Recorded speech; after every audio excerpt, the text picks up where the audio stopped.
Hello, welcome to our channel মায়ের রন্ধনশালা।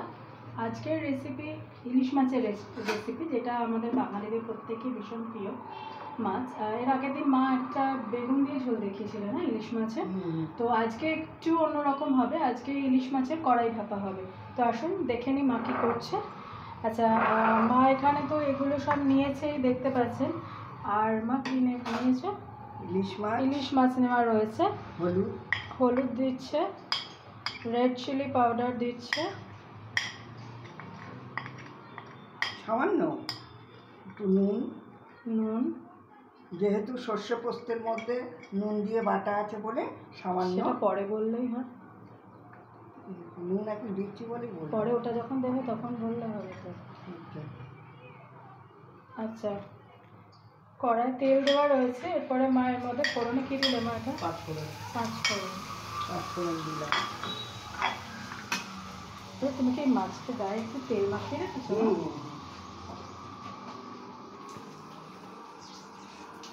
নুন হলুদ আর তেল মাখিয়ে রেখেছেন। আচ্ছা, এখানে না সর্ষে আর পোস্ত বাটা রয়েছে। সেটা হচ্ছে 5 চামচ পোস্ত আর 3 চামচ কালো সর্ষে দিয়ে মা বেটে রেখে দিয়েছে। যেহেতু মা তখন বললো, আমি ওটা বললাম মাকে যে পরে বলতে, এইটার জন্য এই সর্ষে পোস্তর মধ্যে মা নুন দিয়ে আর কাঁচা লঙ্কা দিয়ে পেস্ট করেছো না মা? নুন এই জন্য এখানে তুমি আগে যখন নুনটা দিলে তখন কম নুন দিলে, যাতে সর্ষে পোস্তের মধ্যে বাটা রয়েছে। এবার টক দই দিয়ে দিচ্ছে।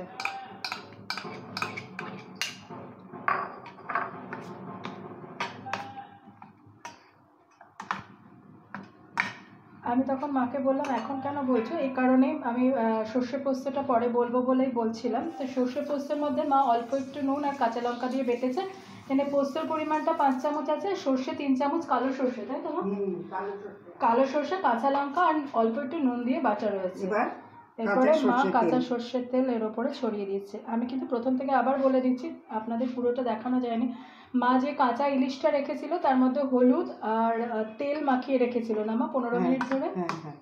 নুন মাছের গায়ে অল্প সামান্য একটু নুন, হলুদ আর তেল দিয়ে মা 15 মিনিট ধরে মাখিয়ে রেখেছিল। তারপরে যা যা ইনগ্রিডিয়েন্টস সব আপনাদের সামনেই দেওয়া হলো। ওটা 15 মিনিট ধরে মাখাতে হবে বলে মা মাখিয়ে রেখেছিল। এবার কড়াইয়ের মধ্যে আচ্ছা, মা তো 5 ফোড়ন দিল, আপনারা দেখলেন। এরপরে এখানে যে মাছটা ম্যারিনেট করা হলো, ইলিশ মাছগুলো, সেটা মা দিয়ে দিচ্ছে।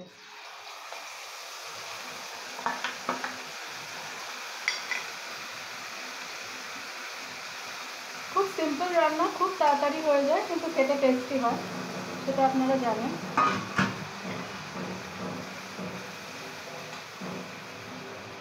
দই মাখিয়ে এখন তো দই ঢাললে বলা হলো না, আর একবার প্রথম থেকে সব বলে দিই, বলো না?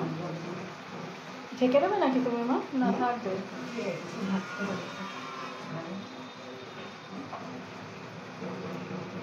হ্যাঁ, আমাদের এখানে বিশ্বকর্মা পুজো হচ্ছে, তারই ঢাক বাজছে।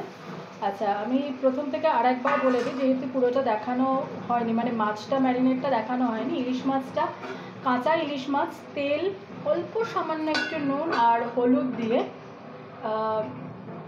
তেল, নুন আর হলুদ দিয়ে মা 15 মিনিট ধরে ম্যারিনেট করে রেখেছিল। তারপরে মা দেখলেন আপনাদের সামনে এক এক করে সব দিল। প্রথমে কি দিলে মা? হলুদ, তারপরে আবার একটু সামান্য নুন, মানে নুনগুলো দেওয়া রয়েছে বলে মা অল্প করে নুন দিয়েছে। অল্প নুন, হলুদ, সামান্য রেড চিলি পাউডার। আর যে পেস্টটা মা ওখানে করে রেখেছিল সর্ষে পোস্ত, সেটা হচ্ছে 5 চামচ পোস্ত, 3 চামচ কালো সর্ষে, অল্প একটু নুন আর কাঁচা লঙ্কা দিয়ে মা একটা স্মুথ পেস্ট তৈরি করে রেখেছিল। আর সেটা দেওয়া হলো ইলিশ মাছের মধ্যে আর দিয়ে, আর টক দই। হ্যাঁ, টক দই এখানে মা টক দই রেখেছিল, সেই টক দইটাও দেখলেন দিয়ে তার উপর থেকে আবার করে কাঁচা তেল মা দিয়ে দিল। এবার কড়াই দিয়ে দিয়েছে।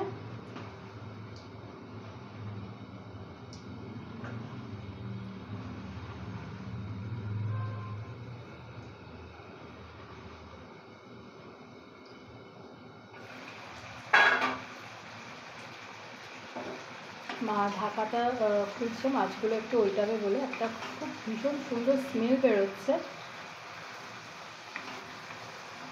আপনারা অনেকেই রেসিপিটা করেন, তো এক একজন এক এক রকমভাবে করেন, আমার মা এরকমভাবে করেন।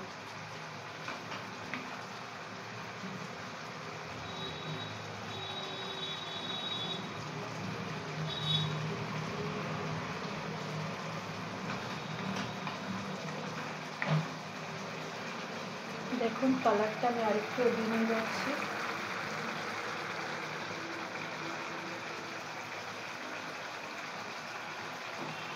চারদিক দিয়ে তেল দিয়ে আচ্ছা হ্যাঁ, এবার একটু এগিয়ে নিয়ে দেখাচ্ছি। দেখুন চারদিক থেকে তেল রিলিজ করছে।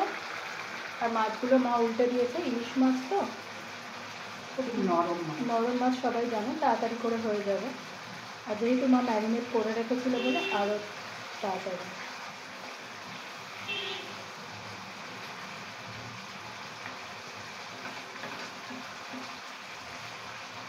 এটা খুব সুন্দর স্মেল বেরিয়েছিল। এই দেখুন তেল বেরোচ্ছে কীভাবে, মা হাতাটা করে এই দেখুন, আশা করি দেখতে পাচ্ছেন কীভাবে তেল রিলিজ করছে। তো রেসিপি ডান। খুব ছোট্ট রেসিপি, ম্যারিনেট করা ছিল বলে আরও তাড়াতাড়ি হয়ে গেছে। তো এবার মা দেখুন ওপরে তেল পর্যন্ত ভেসে উঠছে, আপনারা দেখতে পাচ্ছেন। এরপর মা ডিশে ট্রান্সফার করছে। সো অল টাইম ফেভারিটস ইলিশ মাছ, যেটা অনেকেই পছন্দ করেন, বেশিরভাগ মানুষই। তো আজকের রেসিপি ইলিশ মাছের কড়াই ভাপা, তাই তো মা? এটা মা বাড়িতে এরকমভাবে করেন, আশা করি আপনাদের ভালো লাগবে। তো বাড়িতে প্লিজ একবার ট্রাই করে দেখবেন। আমি আবারও ভিডিওটা এন্ড করার আগে বলে দিচ্ছি, ইলিশ মাছটাকে অল্প একটু নুন, হলুদ আর সর্ষের তেল দিয়ে মা 15 মিনিট ধরে ম্যারিনেট করে রেখেছিল, তাই তো মা? তারপরে ইনগ্রিডিয়েন্টসগুলো তো আপনারা সবাই দেখলেন। তো আজকে এই অবধি। আর please please please please please please please চ্যানেলটাকে সাবস্ক্রাইব করুন, আমাকে মাকে আশীর্বাদ করুন যাতে আমি আর মা চ্যানেলটাকে নিয়ে অনেক দূর এগোতে পারি। প্লিজ আমাদের আশীর্বাদ করুন, পাশে থাকুন, আর পারলে একটু শেয়ার করে দেবেন। ভালো থাকবেন। অন্যদিন অন্য কোনো রেসিপি নিয়ে আবার ফিরে আসবেন। টাটা।